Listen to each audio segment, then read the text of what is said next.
Oi, gente, tudo bem? A gente está aqui com o André, que o Alex já apresentou aqui em outro episódio como alguém que estudou com ele, Uhum. direito, que a gente já sabe que é alguém que gosta do Cruzeiro. Acho que tem esse se você ainda não ouviu o episódio anterior em que o André estava aqui, você pode ouvir.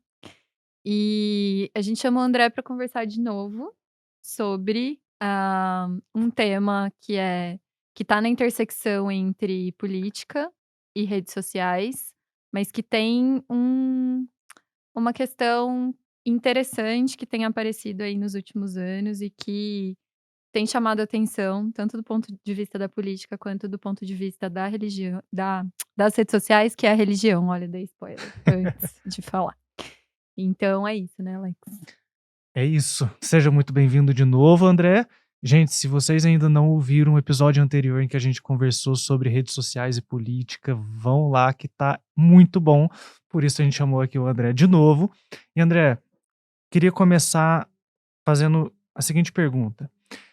É, política, religião são coisas que sempre andaram juntas, mas sobre as quais não se pode falar, parece, não é?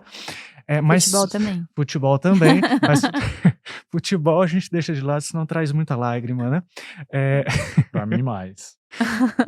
e é engraçado que a gente fala que não pode falar, mas me parece que nas redes sociais são dos assuntos que mais aparecem. E vamos começar aí vendo como que anda hoje, nas redes sociais como um todo, essa intersecção entre política e religião, principalmente pensando aqui no contexto brasileiro. Bem, realmente são 2 tabus, assim, né, e como vocês falaram, o futebol é outro, mas é engraçado porque a gente coloca como tabu, são coisas que não se discute, porque é gosto pessoal e sei lá o quê, e fica na esfera privada, mas na prática as pessoas sempre gostaram de falar dessas coisas, né. Muito. Imagina se a gente tira religião, futebol e política, se a gente proíbe na mesa de bar, a gente vai falar do quê, né? Vai ficar falando do tempo. É óbvio que são temas que engajam, que as pessoas se apaixonam por eles, mas por isso mesmo as pessoas gostam de falar. E aí a gente vê que realmente tem uma intersecção grande hoje, né. E aí, uma das coisas que parece que apareceu há menos tempo para as pessoas, parece que apareceu, eh, de alguns anos para cá, foi a percepção de que talvez, e aí eu vou colocar como uma hipótese mesmo, depois a gente pode falar mais sobre isso, é a religião da pessoa pode influenciar de alguma forma o voto, e as pessoas passaram a estudar como que a religião influencia o voto e como que a religião influencia o posicionamento político, inclusive aquele posicionamento que está expresso. Por muito tempo, tem muita gente que defende que religião é completamente esfera privada. E Uhum. de onde que surge isso, né? Tipo, se a gente for ver, especialmente como os franceses tratam a religião, né? Como a religião é tratada na França, a França ela trata a esfera pública como algo quase sagrado mesmo, né? Em que essas diferenças privadas elas não podem contaminar mesmo tanto o debate público. Então é muito comum, por exemplo, na França, e teve essa discussão quando, eh, sei lá, 10, 15 anos atrás, quando tinha projetos de lei para banir, por exemplo, o uso do hijab, né, que é aquele véu Uhum. muçulmano, das escolas francesas, dos liceus, das universidades e tal. E aí, nesse momento, algumas pessoas olharam e falaram: "Tá, talvez esse banimento seja um pouco forte demais". Mas o hijab é uma expressão religiosa, né. Usar um véu numa universidade é expressar-se de forma religiosa no espaço público. Para os franceses, o espaço público tem que ser mais protegido dessa expressão religiosa. Para os americanos, isso nunca foi muito verdade, por exemplo, né. Para os americanos, a proteção da expressão de liberdade religiosa sempre pareceu mais importante do que a proteção do espaço público dessas diferenças, pessoais e, eh, essas diferenças de religião. Então, para os americanos, para eles é mais importante garantir que uma pessoa possa, fazer um culto público, qualquer que seja esse culto público, do que garantir que as pessoas não se sintam ofendidas por símbolos religiosos, num espaço que é eminentemente público, como é o caso dos liceus, das universidades. Eu acho que no Brasil a gente tem um pouco do encontro dessas duas tradições e às vezes a gente fica se debatendo ali sobre qual é a tradição que a gente quer seguir.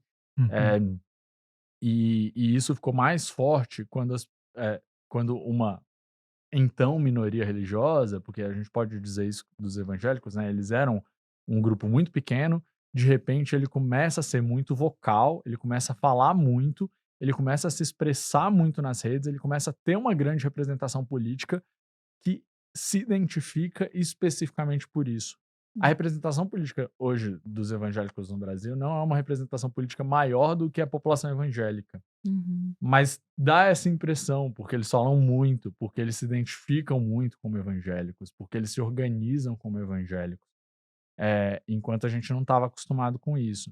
A gente não pensa, por exemplo, em bancada católica uhum. no Congresso, mas as pessoas conhecem o termo bancada evangélica. Então, e isso realmente começou de alguma forma, incomodar as pessoas, porque também estão nas redes sociais, e isso vazou para em algum momento, e aí depois a gente também conversa um pouco mais sobre isso, mas assim, em algum momento vazou para um posicionamento político específico, porque os evangélicos, que assim como não podia se esperar de nenhuma religião, não tinham eles não eram unificados na forma de pensar, não pensavam de forma política, igualmente na política. Mas em 2018 especificamente, a gente viu um um grupo evangélico um pouco mais monolítico, pensando de forma um pouco mais parecida e votando um pouco mais fechado em um Uhum. candidato.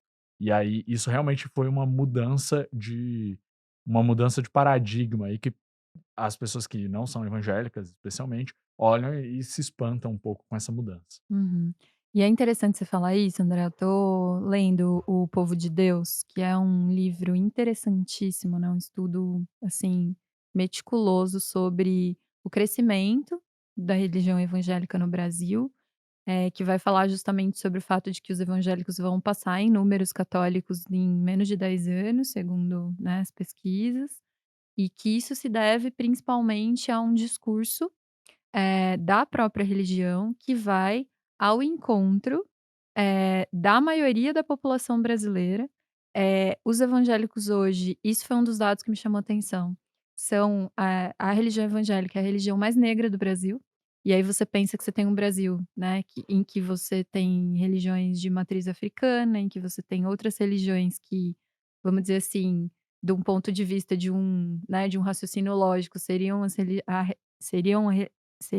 religiões a quem, as pessoas negras recorreriam, não é o que acontece, né, então o que a gente vê é que a religião mais preta e mais pobre no Brasil é a religião evangélica, e isso vai dizer sobre o fato de que há um discurso dessa religião para a população, né, para o povo em geral.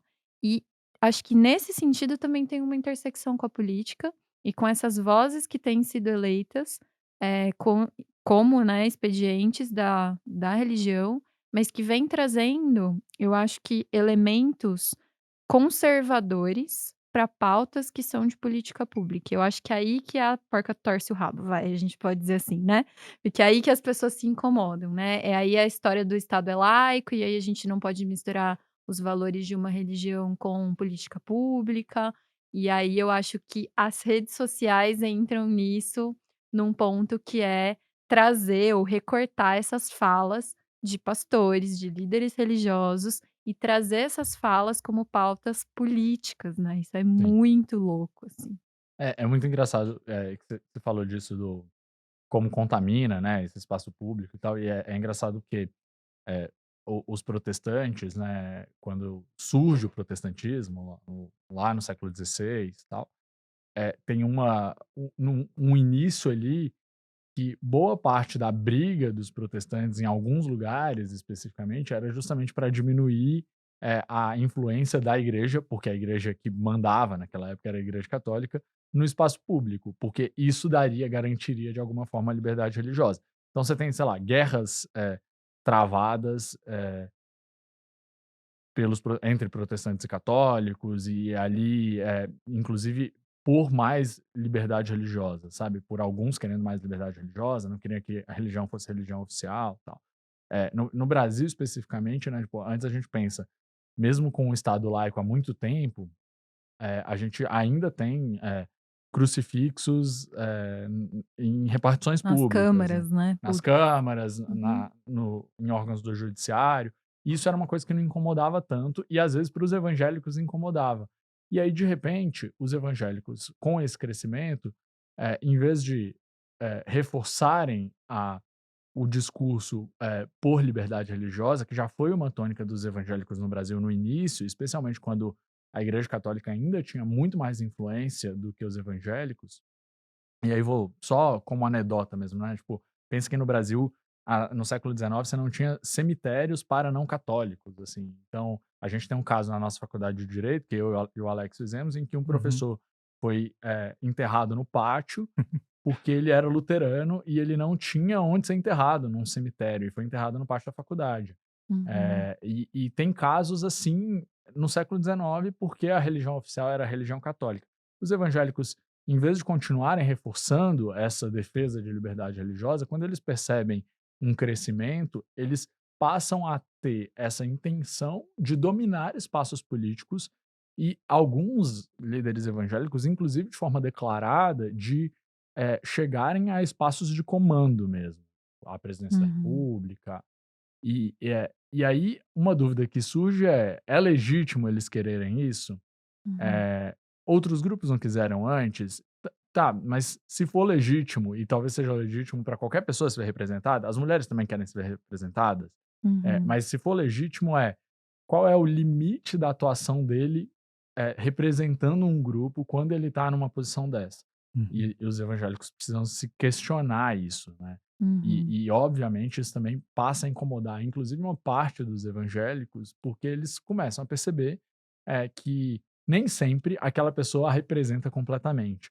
Uhum. E aí, agora a gente já está vendo, por exemplo, que, como eu falei, né, em 2018 teve uma união sem precedentes dos evangélicos em torno de um candidato, e hoje a gente já está vendo que essa união já não está tão forte mais. As pesquisas estão indicando que os evangélicos ainda, eh, o Bolsonaro ainda vai melhor entre os evangélicos, segundo as pesquisas, Uhum. mas tem uma divisão muito clara já tem muitos evangélicos que já não confiam mais nesse governo.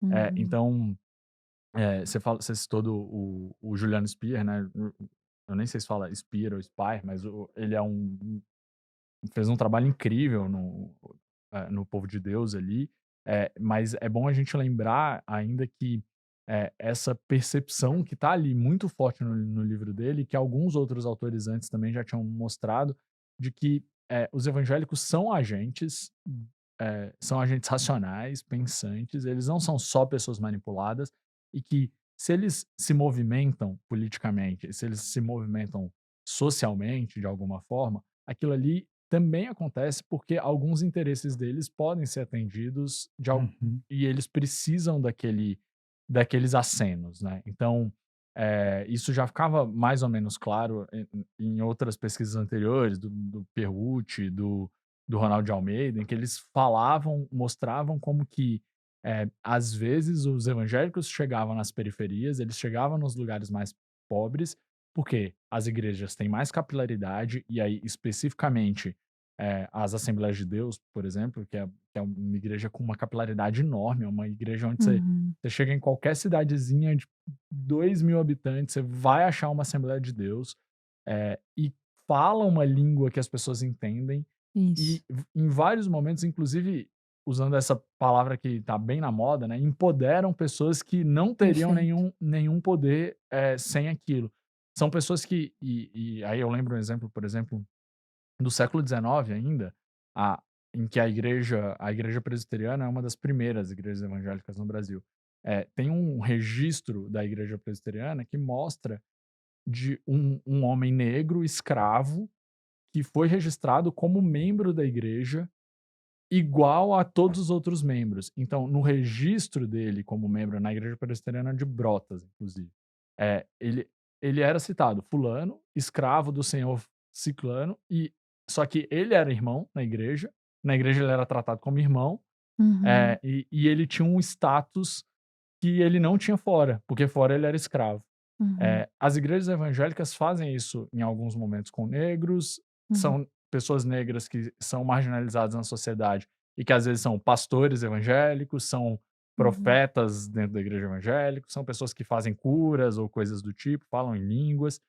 Com uhum. as mulheres, que ainda também não tem todos os espaços na igreja evangélica, às vezes tem várias igrejas que não permitem que as mulheres sejam pastoras, etc, mas que tem aquela aura ali da mulher de oração, da mulher que é E poderosa. inclusive você tá falando isso, eu tô pensando aqui, né, que a gente vê inclusive como essas igrejas, né, elas oferecem aí uma moderação moral, que o Estado não dá conta de garantir, às vezes, organizando uma comunidade. Tô falando isso porque tem vários casos em que o pastor não deixa o cara frequentar a igreja se ele bater na mulher, né. Sim. Então é uma forma E de alguma maneira, combater esse tipo de coisa, empoderar essas mulheres, colocá-las como líderes das comunidades, e isso dentro da igreja, por uma via religiosa acho mesmo. que o Juliano mostra isso muito bem no livro mesmo também, quando ele mostra que algumas famílias são realmente transformadas, porque a pessoa bebia antes, tinha um marido que era bêbado, abusador de alguma forma, e quando Uhum, ele entra para a igreja ele para de beber, e aquilo isso. ali gera mais renda para a família, aquilo gera uma estabilidade que não tinha antes. Então, de alguma forma, os evangélicos perceberam, que e é até engraçado, né, porque é um pouco da mensagem da teologia da libertação, por exemplo, católica, que Exatamente. Uhum. você não tem que modificar só você não tem que alimentar só o espírito, mas você tem que, modificar as condições materiais das pessoas. E às vezes a Exatamente. igreja evangélica entrega isso, essa transformação de condições materiais. E as pessoas precisam entender isso para entender por que essas transformações acontecem. E aí tem um negócio que tá, mas e como que isso vira então algo, com uma pauta conservadora, né. E a lógica é justamente, para uma pessoa que, eh, pa parou de beber, por exemplo, e que ela entende que aquela mensagem, que é uma mensagem conservadora que está dentro da igreja, fez uma diferença para melhorar a vida dela, por que que Uhum, ela não vai querer que essa mensagem mais, eh de, inclusive, colocar limites muito claros de comportamento, de exigir que as pessoas sigam um padrão de comportamento específico. Por que que ela não vai sim, querer que isso também vá para outras pessoas? E perfeito. aí, de certa forma, isso explica um pouco também o conservadorismo dos evangélicos vazando para a sociedade de alguma forma. Uhum, Eles entendendo essa relevância que a família tem, que, eh, a educação tem dentro de casa, que esses papéis de pai e mãe, de uma família tradicional, eles têm, de uhum, obediência do filho ao mais velho, aos pais, aos mais velhos, esse uhum, tipo de obediência da pessoa ao pastor, esse tipo uhum, de discurso acaba realmente prosperando uhum. quando ele encontra uma base que altera de alguma forma a realidade. Me parece que isso explica bastante do que vocês estavam falando, desse preconceito muito grande que ainda existe no Brasil em relação aos evangélicos, né. Uhum, Porque se nós vemos então um grupo, relativamente no passado recente, tomando um poder e que antes era excluído desse poder, desse debate político e público, é é é compreensível então ver por que que existe uma rejeição tão grande, né. Há um poder hegemônico que estava estabelecido, que agora está sendo contestado por essa base evangélica que tem conquistado grandes posições de poder. E daí, André, eu queria saber de você, porque você falou assim: "Ah, eu quero propagar, né, isso fez tão bem para mim, eu quero então, é lógico, eu quero que outras pessoas também recebam isso, saibam disso e que elas se melhorem". Eh, Me parece que os evangélicos, em comparação com os católicos, que são as 2 maiores vertentes religiosas no Brasil, eles têm uma posição nos meios de comunicação em geral, isso daí nos tradicionais, Sim. rádio, TV e nas redes sociais, maior, né, do que os católicos e do que outras, religiões. Como que você vê isso hoje nas mídias recentes, né? O papel das mídias, principalmente das redes, na divulgação da religião evangélica. Isso é muito verdade mesmo. Primeiro que os evangélicos em si, tipo, a religião protestante, e a gente chama de evangélicos no Brasil, porque é um pouco diferente daquele protestante histórico lá da Reforma, mas engloba um pouco também os protestantes, tá? E aí a gente, eles são proselitistas, né? O que que é proselitista? Eles são pessoas que querem espalhar aquelas ideias deles, querem que os outros comprem aquele pacote de crenças. As religiões monoteístas são, em geral, É, né? né, todas O, são, né. o judaísmo um pouco menos, mas o islamismo também o cristianismo em geral mas com os evangélicos isso é muito forte também, porque tem aquela coisa da conversão pessoal. As igrejas que são igrejas mais estabelecidas, em que você já nasce católico, no Uhum. Brasil, se você pensasse no Brasil no século XIX, a pessoa não precisava ser declarada católica, ela não Sim. precisava se converter ao catolicismo, ela nasceu, ela é católica. E Uhum. isso, inclusive, pessoas que eram de origem africana, por exemplo, que às vezes tinham outras religiões, mas chegava aqui e era batizado na igreja católica. Então, assim, os evangélicos, eles têm essa coisa da conversão que é muito forte. Então, eles precisam espalhar a mensagem, eles precisam espalhar essa mensagem. E aí, como que isso se manifesta nas redes, né? A gente tá falando de uma realidade em que, desde da década de 60, principalmente, mas principalmente a partir de 70, os evangélicos passam a dominar alguns meios de comunicação de massa. E é justamente o que define uma nova vertente, que é essa vertente dos neopentecostais, que são pentecostais, evangélicos pentecostais, que de repente começam a perceber a força dos meios de comunicação de massa para poder chegar eh, em mais lugares, para poder crescer muito. Em algum momento, nos últimos 15, 20 anos, essa mudança de que eles precisam perceber que os meios de comunicação de massa não são mais suficientes. E aí você tem uma criação mesmo de novas celebridades digitais evangélicas, de Uhum. pessoas que pregam o evangelho de alguma forma, pregam aquela religião ali de alguma forma nas redes sociais, e de muitos fiéis que são fiéis de redes sociais também, que são fiéis que, em vez de estarem associados, ligados diretamente a uma igreja, estão ligados sei lá, a pregadores pelo YouTube, estão ligados a movimentos que têm alguma rede social, algum site ali que você vai lá e vê as pregações, ou então fica acompanhando mesmo pelo YouTube aquilo. Então você tem uma mudança mesmo nesse cenário, tá? E isso torna os evangélicos também um pouco mais móveis, quer dizer, tem mais mobilidade entre evangélicos, eles podem sair mais de uma igreja para outra, porque eles Uhum. acompanham o que está acontecendo no YouTube. E isso também aumenta a possibilidade das pessoas imprimirem suas próprias ideias, suas próprias impressões, sem ter que passar por uma liderança, por uma grande liderança religiosa, sabe? Não precisa mais passar Uhum. eh, pelo pastor, que é o líder da igreja, pelo bispo, se você vai lá e tem uma liderança que começa, sei lá, uma cantora, por exemplo, que Uhum. começa a falar nas redes sociais e ela passa a mensagem diretamente. Então, os evangélicos já tinham essa possibilidade, porque afinal de contas, como não tem um Vaticano, né, não tem Uhum. uma igreja que comanda, se alguém discordasse, podia só ir lá e abrir sua própria igreja, e ainda ser uma igreja evangélica. Mas agora nas redes sociais, as pessoas dão impressões próprias, às vezes, inclusive, passando por fora mesmo do que é o discurso oficial da igreja dela. E aí, com isso acaba favorecendo também que evangélicos passem a ter discursos políticos mais fortes. Porque Uhum. se antes precisava passar pelo menos por um conselho da igreja, algumas pessoas da Sim. igreja concordarem, passar por uma grande liderança, de repente você tem alguém que é evangélico, passa a ser reconhecido como líder evangélico porque fica postando lá alguma mensagem, um versículo bíblico de vez em quando, mas que tem uma opinião sobre política. Então Uhum. isso acaba politizando mais ainda esse público e politizando mais essas pessoas.